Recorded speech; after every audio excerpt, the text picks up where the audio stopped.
Você deve ter reparado que boa parte dos argumentos de direita, e o nosso grande Orlando Lima vem criticando isso, não, mas poxa, Israel é uma das grandes democracias do Oriente Médio, tá? E como democracia do Oriente Médio, Israel também tem uma parada gay, porque lá no Irã, veja se você seria um gay no Irã. E esse discurso me incomoda pra um caralho.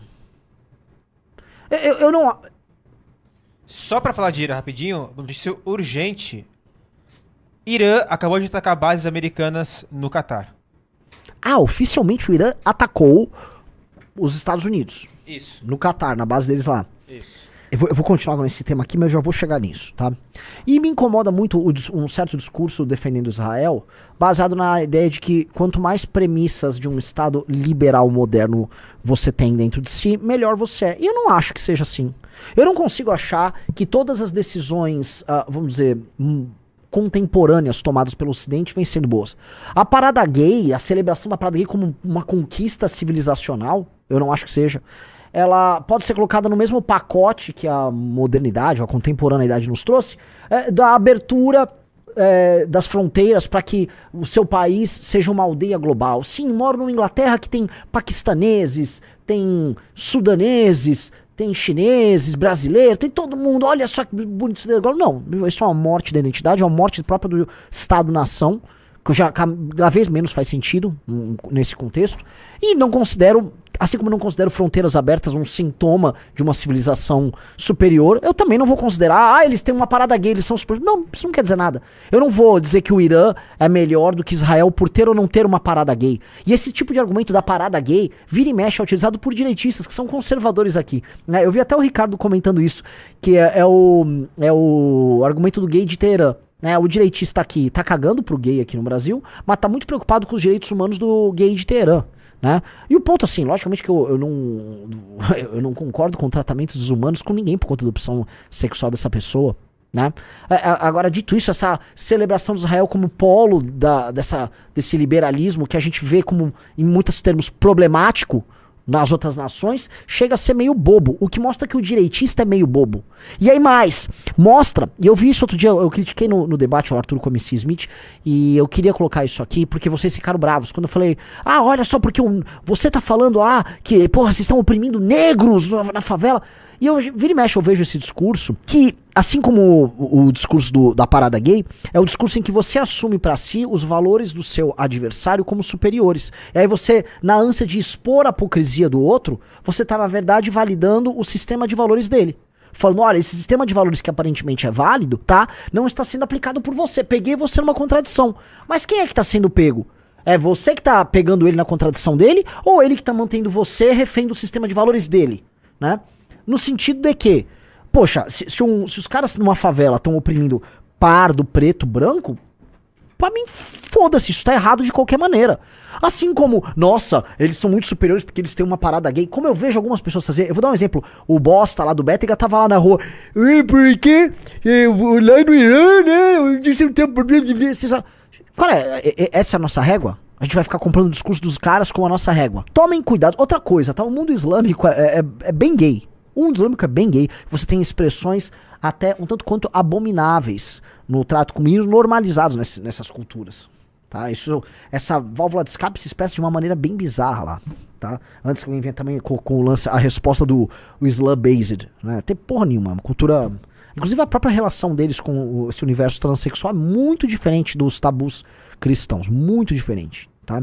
Não digo tabus cristãos, tabus do universo, vamos dizer, aqui nosso no ocidente, vamos botar. Tá? Então, eu acho que toda vez que a gente compra o discurso do adversário para criticar o adversário, a gente está concedendo também uma vitória a ele. Tá? E aí, quando eu vejo novamente a defesa que fazem de Israel no sentido de, eles são a única democracia lá, tá, e daí? Se fosse uma monarquia, a luta deles seria menor? O direito deles de defesa seria menor se Israel fosse uma monarquia? Não. Vamos supor, muita gente está defendendo agora, e com razão, a substituição desse regime opressivo que tem no Irã, que é o regime ignorante de uma revolução islâmica que controla um país que é para ser tá?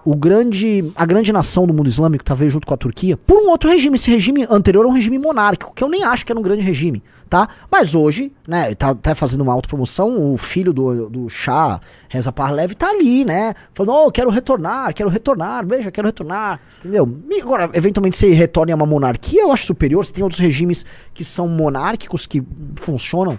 A gente não tem que ficar preso dentro dessa lógica, né, que nos foi, vamos dizer, nem digo imposta, né, mas dentro de um consenso que a gente teve da pós-guerra de 45, de achar que, Israel é uma democracia, precisa ser defendido, Israel tem parada guia, precisa ser defendido. Não, Israel precisa ser defendido como nação soberana, não importa o regime dela, e não importa o seu sistema ideológico, ou quanto, vamos dizer, de pós-modernidade eles apreendem no seu tecido social, tá? Não acho, isso não muda em absolutamente nada, e acho que nós, tá, da direita, temos que parar de ficar usando esses argumentos. E temos que parar mesmo de usar esses argumentos. Eu acho que são argumentos não apenas ruins, mas que argumentos que nos deixam novamente numa posição que eu chamo a posição do bom e velho liberal conservador brasileiro. Ah, o liberal conservador brasileiro. Isso terminou em bolsonarismo, tá? Que é um argumento burro. Isso terminou com a marcha pra Jesus que teve, com assim, milhares de cristãos enrolados em bandeira de Israel. Qual é, velho? Quer defender o direito à autodefesa de Israel? Defenda. Agora para de ficar fazendo essa putaria. O Estado de Israel não é o Israel bíblico. O Estado de Israel é um Estado falho, humano, tocado por pessoas. Essas pessoas não dispõem de um direito divino a porra nenhuma. Elas têm um direito humano de existir. Agora, se você, que pertence a um sistema religioso diferente que o deles, os trata como divino, eu acho que tem sérios problemas de autoestima. Eu jamais aceitaria que existe um povo escolhido e eu não faço parte dele. Eu já começaria assim. Nenhuma religião na antiguidade aceitou isso. E eu acho que isso é uma interpretação muito específica do cristianismo que uma galera faz e fica comprando.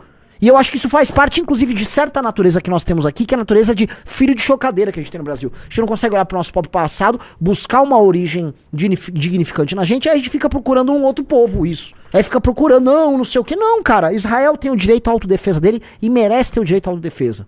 É a melhor das nações naquela região e é um povo especialíssimo. Se o pessoal soubesse admirar os israelenses por suas verdadeiras qualidades, do tipo ser talvez, junto com o Japão, talvez com a Coreia, a nação com homens e mulheres mais inteligentes do mundo.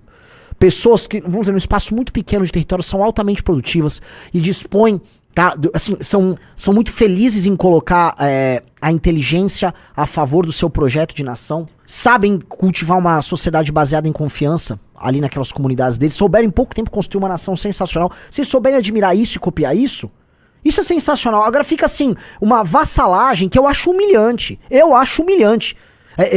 O evangelho com a bandeira Israel. Você é cristão, meu velho. Eles não te consideram nada. Você não é parte de uma Israel mística. Você não é nada, cara. Você tá só fazendo um papel de bobo. Agora, a galera vai ficar toda brava. Vai, cala a boca. Não sei. É a real. Tô jogando aqui a real pra vocês, pra ver se vocês recuperam a dignidade perdida. Entendeu? Defenda Israel pelos motivos certos. Israel está certíssimo, não só na defesa deles, como tá tendo um papel pro Irã fudido. Ferrado. Por mais que seja em nome da autodefesa, se isso redundar na queda desse regime opressivo, esse regime islâmico opressivo, puta que pariu, o papel civilizacional que eles vão estar fazendo pros persas que moram lá é similar ao papel que o Ciro, primeiro, o grande rei da Pérsia, teve em libertar os judeus da catividade na Babilônia. É como se você estivesse devolvendo um favor, porque é a real. Então eu acho, pra colocar aqui as coisas nesses termos, que antes de eu falar da guerra dos caras, antes de eu falar do conflito dos caras, antes de falar do conflito, eu tenho que falar sobre o nosso papel enquanto brasileiros nesse game. Porque eu vi, tá, duas posturas vergonhosas nessa história, advindos dos dois últimos governos brasileiros. Se você for lembrar, tá, o papel brasileiro agora, junto com o Lula, com essa submissão que ele tem a essa agenda terceiro-mundista e tal, nos faz passar vergonha na abordagem quase pró-terror que o PT tem.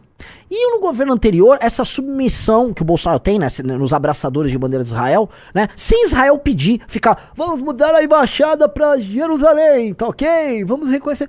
Mano, porque você tá se metendo num problema que não é teu, que nem sei se os israelenses em si consideram como estratégico ou vantajoso agora nesse processo histórico, tá? Mas é só uma demonstração pública de submissão, uma agenda simbólica que no coração dele o Bolsonaro nem acredita. Que é uma fingição. Então, onde nós temos que nos posicionar? Veja só.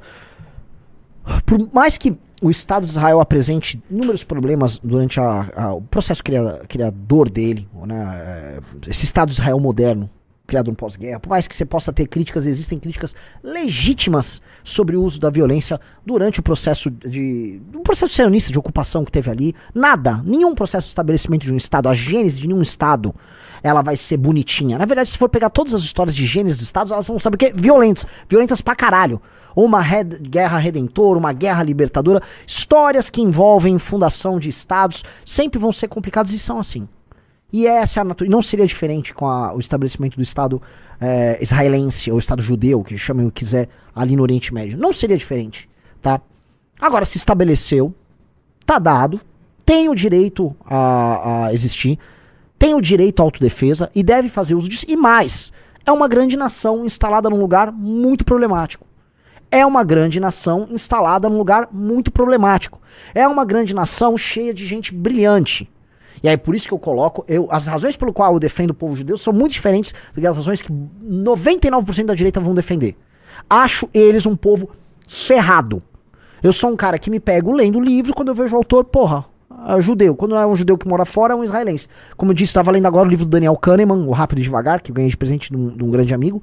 E você lê ali, exemplo do Daniel Kahneman, né? Ele nasceu acho que nos anos 30, nos anos 50, recém-fundado o Estado de Israel, ele era um talentaço na área da psicologia, já foi chamado, veja só, o Exército de Israel já chamou ele para trabalhar no processo de avaliação de oficiais no Exército, usando técnicas inovadoras, permitiram, veja só, um Exército de informação permitindo a um jovem brilhante na área dele experimentar teses novas na parte de promoção de oficiais e de encaminhamento de carreiras de gente do Exército. Ou seja, desde a gênese dos caras, eles pegam aquele material humano fabuloso que eles têm e trabalham. Eu acho isso fodido, então eu vou gostar de Israel muito por causa disso, porque eles representam elite e excelência num lugar, cara, que se mantém por barbarismos, por agrupamentos que assumem o poder de maneira ilegítima e fazem uso da violência. Pra isso, tá aí a Síria pra gente ver recentemente. Se eu for mais pra leste, se eu for cair lá no Afeganistão, eu vou ver coisa muito ruim no meio.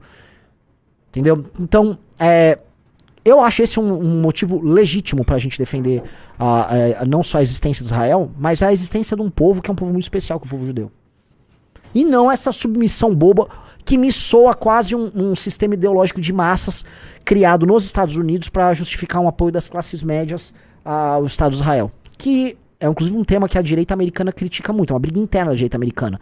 Né? Existe a velha direita neocon, que adorava uma boa guerra. A direita neocon americana adora uma guerra, sempre gostou de guerras para se financiar. Esses neocon tinham, né, um business ligado a óleo e guerra, e a gente não vai fingir que não tem, e se acho que alguém for ficar fazendo vindorar a pílula dos Estados Unidos sobre isso, vai meio que queimar o filme. E esses caras, para as massas, tinham uma coisa quase meio messiânica ligada à defesa de um Israel que é tornado por eles, e através também dos preachers lá, aqueles grandes pastores, ali a transformação da Israel atual numa Israel mitológica, um Israel místico. Que isso foi trazido pro Brasil com o movimento pentecostal e tal, e aí você tem essa confusão, que é uma confusão que atrapalha o debate público. E eu acho que a gente aqui no MBL não pode comprar as discussões dentro desse tema. Até porque se a gente pretende um dia governar o Brasil, né, e hemos de governar, não vai ser se comportando igual o Bolsonaro e a política externa patética dele que nós vamos conseguir algo de grande.